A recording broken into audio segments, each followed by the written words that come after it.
one was musically superior than the other. Musically superior in the sense that the other singing sensation, vocally, aesthetically, and music-wise, di hamak na mas magaling doon sa isa. This one was a woman called Cyndi Lauper, who sang Girls Just Want to Have Fun and True Colors. Remember? With her hair in various colors, with her rainbow hair. Mukha siyang, di ba, Time After Time. Katapat niya was a girl who came up with a single called Borderline and Holiday. Okay? That was Madonna. Okay? Madonna was singing in this high-pitched Borderline, di ba? And then, Holiday, di ba? And then, there's this girl na talagang vocally superior. During that time, people were saying, oh my God, Madonna is a flash in the pan. Cyndi Lauper is the major artist. Flash forward, okay, 30 years later, 20, 30 years later. Madonna is still performing. Okay, Madonna is still performing. With Justin Timberlake. Okay, and Cyndi Lauper appears in lounges. Is she dead?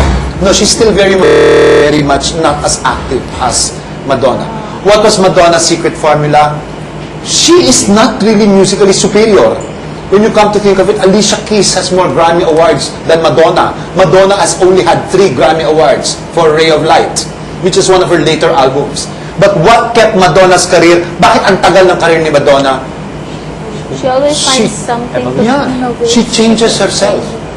She moves with your audience. Guys, tandaan ninyo, pag nagtrabaho kayo sa media, ang biggest tragedy is if you lose touch of your audience.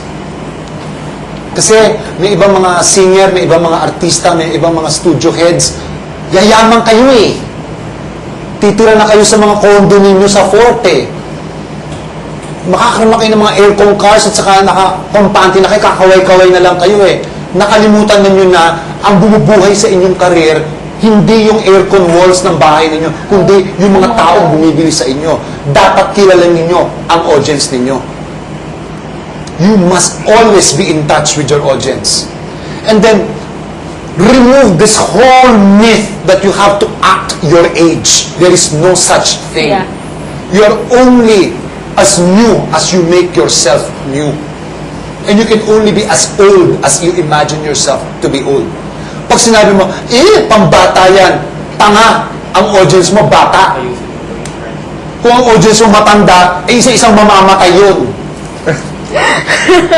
At walang bangkay na bumibili ng plaka. Okay? Hindi walang bangkay na nagda-download, di ba? So, you always have to be in touch. And to be in touch, it's not only with your music, but then what you present to the public as this is me. So, it means, Sen, you cannot be a living saint all your life. 4 na po, 4. Okay? 4 na po, 4. Alright? I have another major announcement at the end of the video session today, but first, let's do this video session. Then, I'm going to give my comments and suggestions for each and every performance that you will give for Saturday, okay? So, what do you think? We should start with boys or girls? Boys. Okay, you said girls. Okay, so we start with girls, okay? So maybe we will ask Mommy to be the first to present today. Okay? Mommy, ang backup mo ay si Poy at saka... Bakit ako? Uy, ayaw tumingin. Si Chris. Nakaganon talaga. May side view talaga. Alright, please present na natin. Okay? Balance ang buo, Okay, sige. One rehearsal tapos banata na natin, okay, with video. And after this, okay, rotate tayo. Ang magpe-present naman si Chris, tapos ang magpe-present si Poy. Okay? Okay, mabilis lang ito. Video natin, ha? Anak, dito na tayo. Harap dito. excited. What's your name? What's your name? Healthy one. Pare-paro. Herbie, like the car? Practice muna tayo dito. Oh my God. Diba, it's the... Yeah, Herbie. Sakit pa naman ng legs ko. Sige, try niyo po. Yung una na lang po. Ay. Okay, maybe gusto nyo, dyan kayo mag-rehearse tapos harap dito present. Yeah, boy. Direct Jilmar, get ready for the hour. Yeah, boy. Yeah, boy.